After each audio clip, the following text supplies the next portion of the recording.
Белсенді жастардың мазасын қашырған мәселе ресейлік друг вокруг әлеуметтік желісі екен. Олардың пікірлерінше, бұл желіде ұлттық қауіпсіздікке қауіп төндіретін және жастардың санасын улайтын түрлі бағыттағы жазбалар мен бейнематериалдар жаулап алған екен.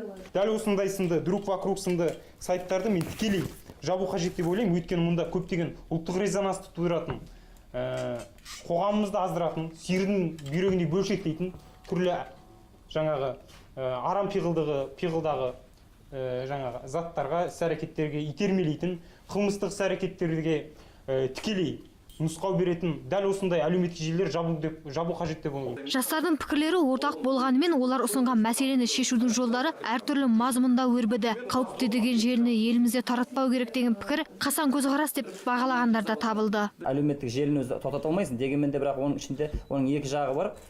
Көптеген азаматтар, көптеген компаниялар бұл әлеуметтік желілерде жақсы жағынан қолданып жатыр. Мен мынандай нәрсені ұсынғым келеді. Осы ұятсыз немесе бағанағы заңға қайшы келетін, ұлттық қауіпсіздігімізге қайшы келетін бір дүниелерді бір автоматты түрде бір шектеу қою керек сияқты. Бұл жиынға арнайы келген психолог Найла Касенова әлеуметтік желілердің жұмысын тікелей тоқтатудан бұрын сол желілерге тәуелді болып қалмау жағын қарастыру керек дейді.